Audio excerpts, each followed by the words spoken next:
Hello student.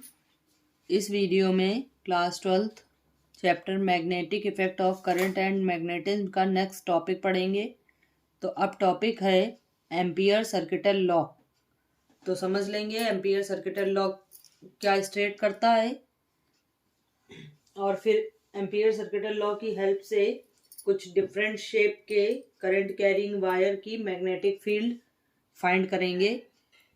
तो ampere circuital law में ये बताया गया था कि किसी भी लाइन इंटीग्रल की जो मैग्नेटिक फील्ड होती है किसी भी क्लोज्ड पाथ के अराउंड की, तो वो magnetic field mu not times होती है उस क्लोज्ड पाथ में जो करंट फ्लो हो रही होती है उसके। और वो जो क्लोज्ड पाथ होता है उसका एरिया कुछ भी हो, बट जो उस क्लोज्ड पाथ में जो करंट फ्लो हो रही होगी वो करंट म्यू नॉट टाइम्स होगी और यही शो करेगा मैग्नेटिक फील्ड को। तो अब इसको जरा इसकी स्टेटमेंट को लिखकर समझेंगे और इसका फॉर्मूला समझ लेंगे क्या होता है। It states that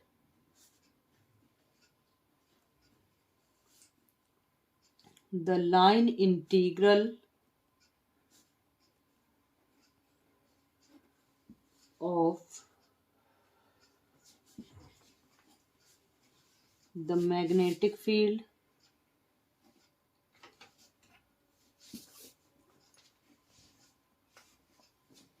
B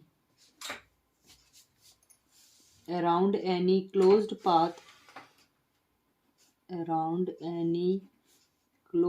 path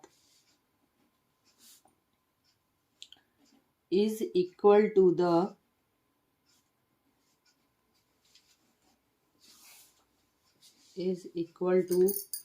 यहाँ पर मेन टर्म्स है म्यू नॉट टाइम्स वाला, mu not times to the net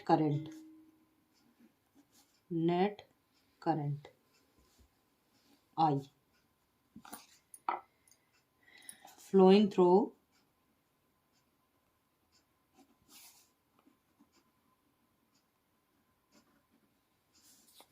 the area enclosed by the path।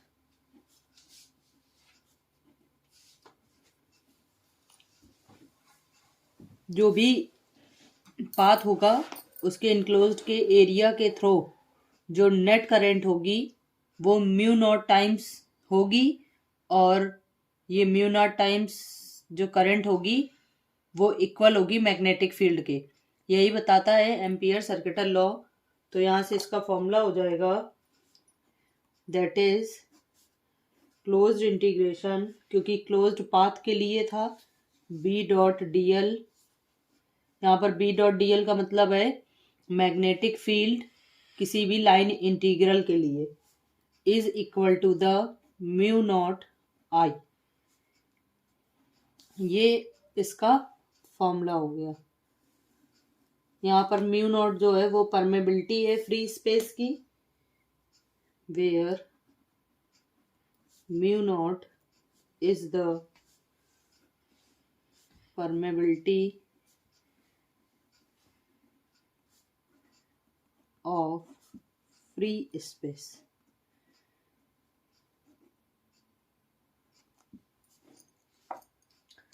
अब समझ लेंगे किसी भी स्ट्रेट करंट कैरिंग वायर के सराउंडिंग मैग्नेटिक फील्ड कैसे फाइंड करते हैं एम्पियर सर्किटल लॉ की हेल्प से।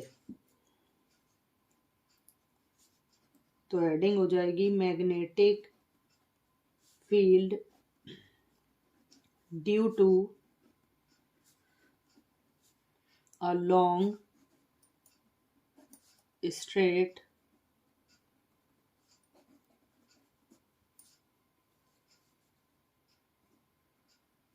Current carrying wire.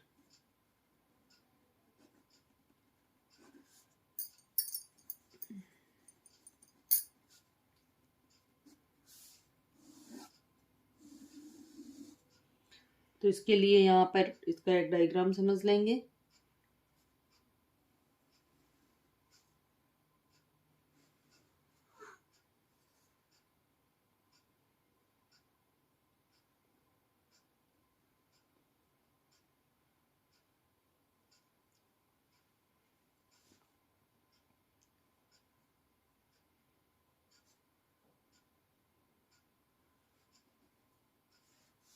ये एक स्ट्रेट करंट कैरिंग वायर है जिसमें आई करंट फ्लो हो रही है, और इस आई करंट की वजह से इसके सराउंडिंग कुछ मैग्नेटिक फील्ड होगी। तो वो कुछ इस तरह से कंसीडर कर ली है, और यहाँ पर एक पी पॉइंट कंसीडर किया है। इस पी पॉइंट की जो मैग्नेटिक फील्ड की डायरेक्शन होगी वो ये हो जाएगी, और यहाँ पर एक स्मॉल पार्ट कंसीडर कर लिया जाएगा। इसी स्मॉल पार्ट की हेल्प से पूरे स्ट्रेट वायर की मैग्नेटिक फील्ड को निकालना है। ये आई करंट हो गई। इस वायर का नाम दे दिया एक्स वाई। तो अब इसको समझ लेंगे। एम्पियर सर्किटल लॉ की हेल्प से इसकी मैग्नेटिक फील्ड बी की वैल्यू कैसे फाइंड करते हैं। उससे पहले इस डायग्राम को थोड़ा सा एक्सप्लेन किया जाता है, जो मेन टर्म्स होते हैं उनको।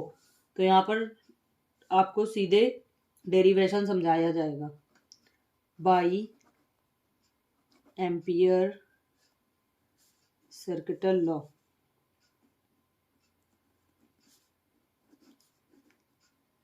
अभी एम्पियर सर्किटल लॉ पढ़ा था, होता है closed integration B dot D L is equal to mu naught I. ये हो गई इक्वेशन 1। यहाँ पर जो डी एल और बी है मैग्नेटिक फील्ड, वो सेम डायरेक्शन में होने की वजह से थीटा 0 डिग्री लिया जाएगा, और उसको आगे कैसे यूज करेंगे वो समझते हैं। Since D L and B vector at point P are along the same direction,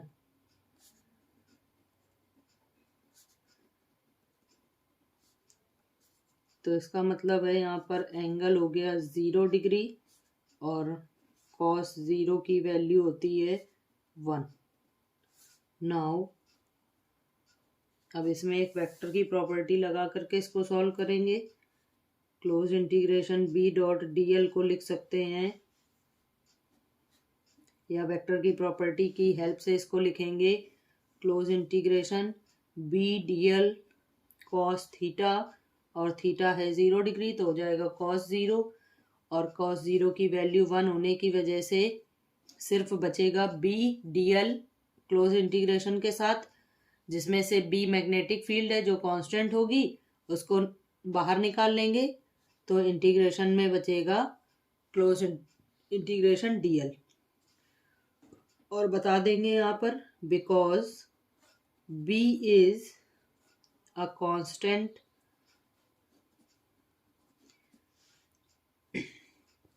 around the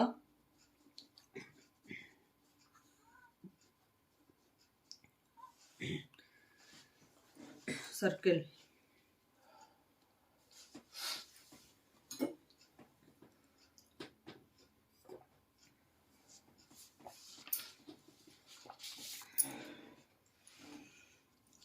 अब यहाँ पर जो क्लोज्ड इंटीग्रेशन डीएल है वो पूरे सर्किल की सरकमफेरेंस हो जाएगी, और वही उस सर्किल की पूरी डिस्टेंस होगी। और सर्किल की सरकमफेरेंस होती है 2 पाई आर। सर्किल की रेडियस आर थी, कैपिटल आर, तो यहाँ से सरकमफेरेंस हो जाएगी 2 pi are.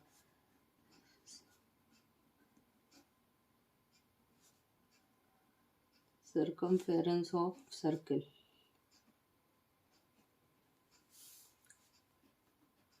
therefore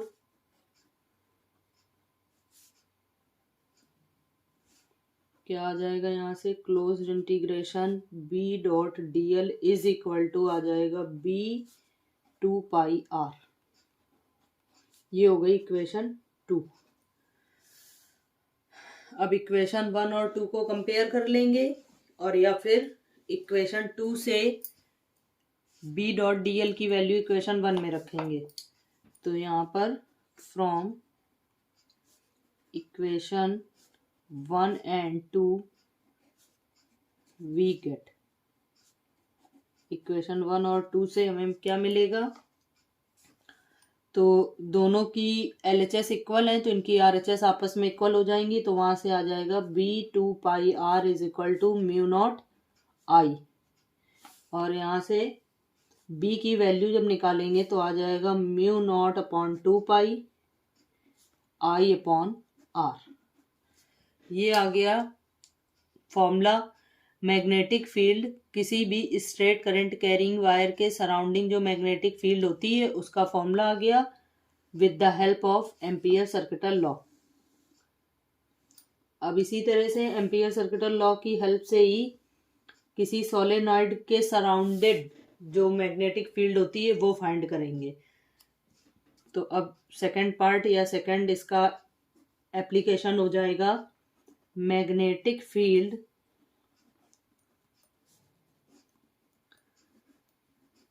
of a long straight solenoid।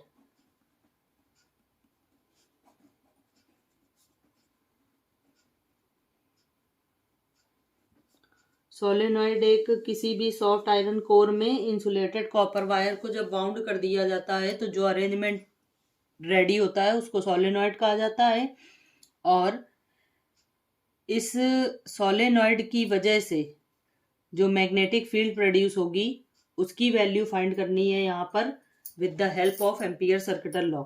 अब इसके लिए इसका एक डायग्राम समझ लेंगे, और डायग्राम में यहाँ पर जो इंडिकेट किया जाएगा वो सोलेनॉइड को नहीं दिखाया जाएगा, सोलेनॉइड के अंदर जो मैग्नेटिक फील्ड लाइंस होती हैं उसकी हेल्प से डायग्राम जो है वो समझाया जाएगा और उसी की हेल्प से इसका डेरिवेशन सॉल्व करना है।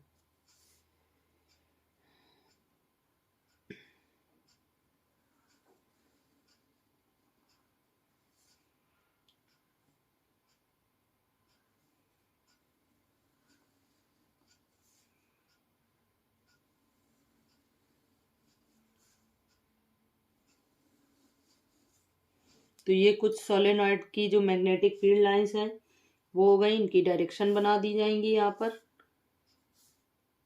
और सोलेनॉइड में जो सोलेनॉइड की एंड से जो मैग्नेटिक फील्ड लाइंस पास होती हैं उनकी डायरेक्शन हमेशा नॉर्थ से साउथ होती है, और जो सोलेनॉइड के इनसाइड से मैग्नेटिक फील्ड लाइन पास होती हैं उनकी डायरेक्शन होती है जस्ट अपोजिट, मतलब साउथ से नॉर्थ।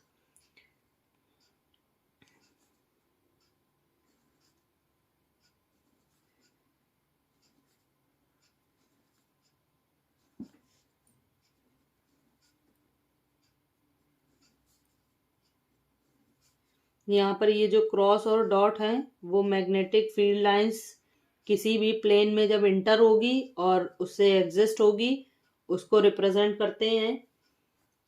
और इस सोलेनॉइड की वजह से जो मैग्नेटिक फील्ड लाइन होगी उसके लिए क्या करेंगे, यहाँ पर एक स्मॉल एलिमेंट डीएल कंसीडर करके उसके सराउंडेड की मैग्नेटिक फील्ड निकालनी होगी,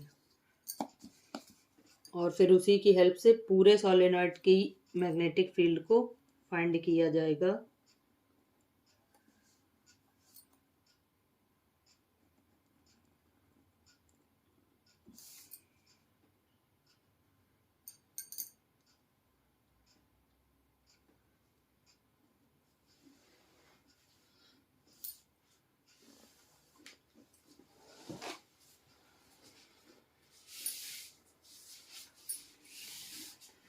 ये हो गया है सोलेनॉइड का एक स्मॉल पार्ट जिसकी वजह से इसके चारों तरफ की मैग्नेटिक फील्ड समझ लेंगे, और इस स्मॉल पार्ट का नाम दे देंगे ABCD और A, और इसमें आई करंट फ्लो हो रही है। अब क्योंकि सोलेनॉइड जो होता है उसमें कॉपर इंसुलेटेड कॉपर वायर के कई सारे वाउंड किए जाते हैं, मतलब कई सारे फेरे लपेटे जाते हैं, तो यहाँ पर मैनी नंबर ऑफ टर्न्स होते हैं सोलेनॉइड में, तो उसका फॉर्मूला, और यहाँ पर जो हम डेरिवेशन सॉल्व करेंगे वो किसी भी एक टर्न्स के लिए जो करंट फ्लो हो रही है उसके लिए सॉल्व करेंगे, बाद में पूरे के लिए इसको सॉल्व करके निकाल लेंगे।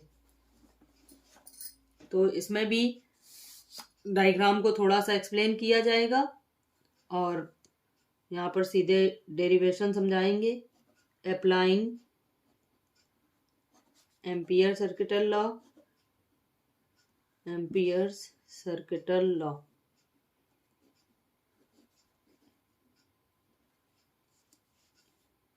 टू रेक्टेंगुलर पाथ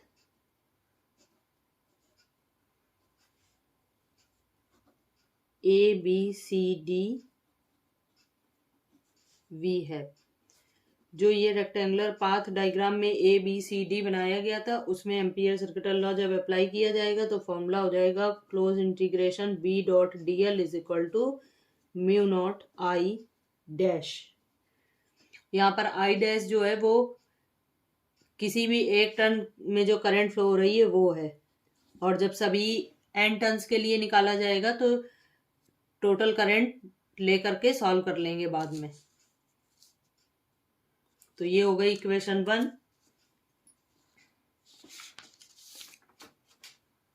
यहाँ पर I डैश को थोड़ा सा इंट्रोड्यूस कर दिया जाएगा। I dash is the net current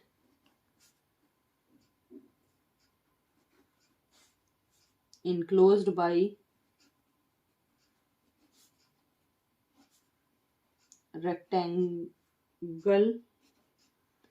rectangle में जो करंट है वो है I dash for rectangle ABCD।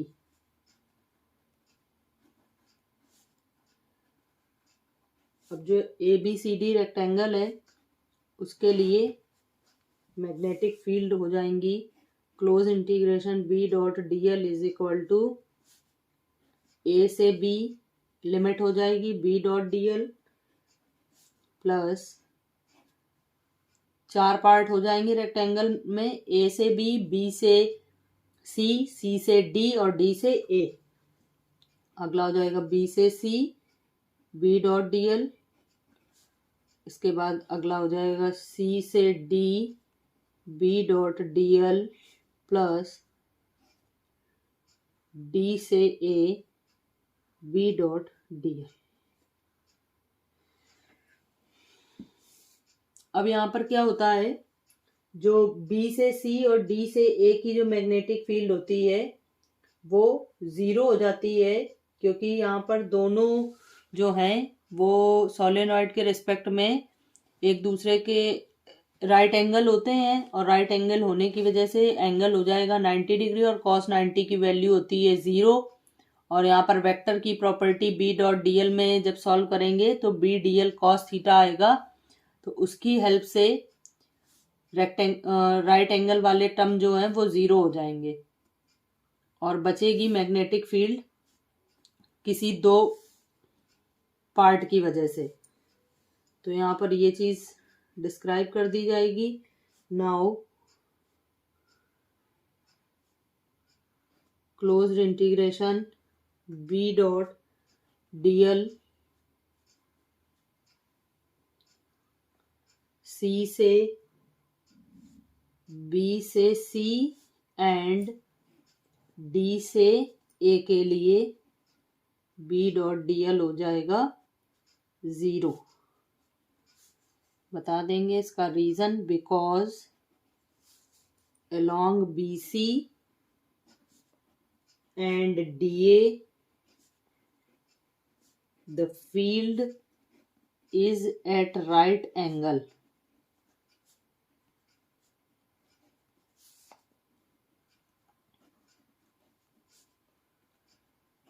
Right angle to DL, so B.dl is equal to B.dl cos 90 और इसकी वैल्यू हो जाएगी 0।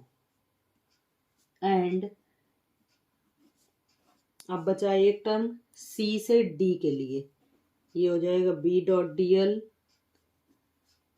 ये भी 0 हो जाएगा क्योंकि ये जो पार्ट था डायग्राम में वो सोलेनॉइड से बहुत ही ज़्यादा आउटसाइड था और बहुत आउटसाइड होने की वजह से यहाँ की मैग्नेटिक फील्ड ऑटोमेटिक ज़ीरो हो जाएगी, because B is zero at points far outside the solenoid.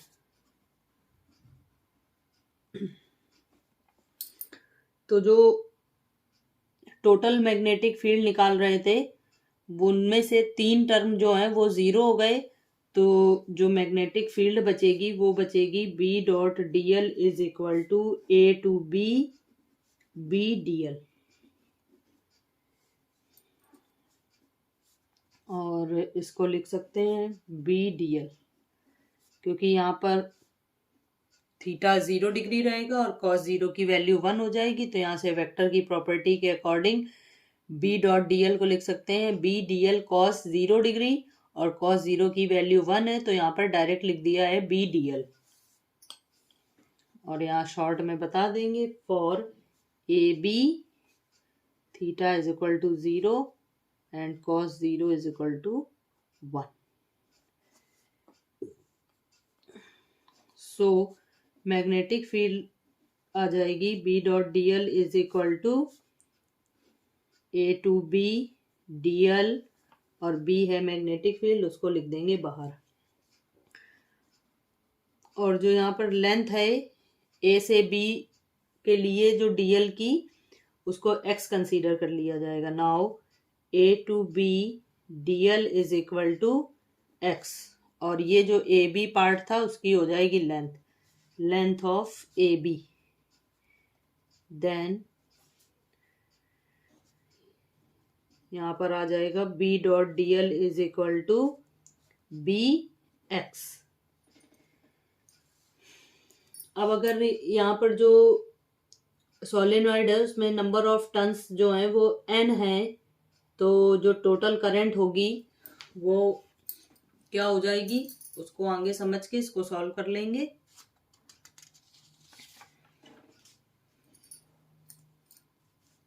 Now let n is the number of turns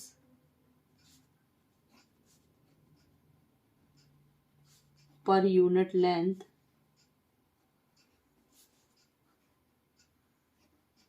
of the solenoid.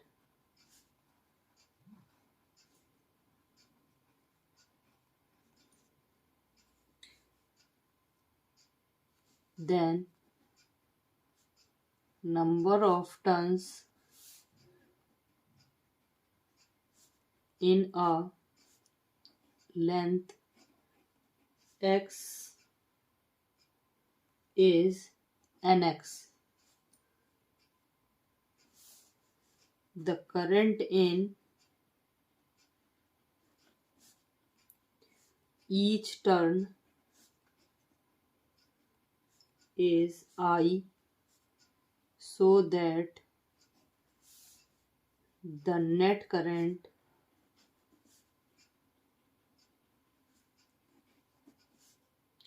enclosed by rectangle is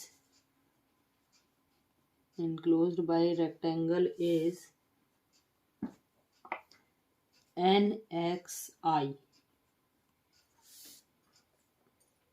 थोड़ा ये चीज़ समझनी होगी। यहाँ पर ये बताया गया है कि अगर सोलेनॉइड की पर यूनिट लेंथ के अकॉर्डिंग जो नंबर ऑफ टर्न्स हैं वो स्मॉल n है, तो जो नंबर ऑफ टर्न्स होंगे x लेंथ के लिए वो हो जाएंगे nx, और ईच टर्न की करंट अगर I है तो टोटल करंट हो जाएगी nxi। इसका मतलब I डैश को लिख सकते हैं nxi के इक्वल, और ये वैल्यू जो है इक्वेशन 1 में पुट कर लेंगे। Now from equation 1 we gate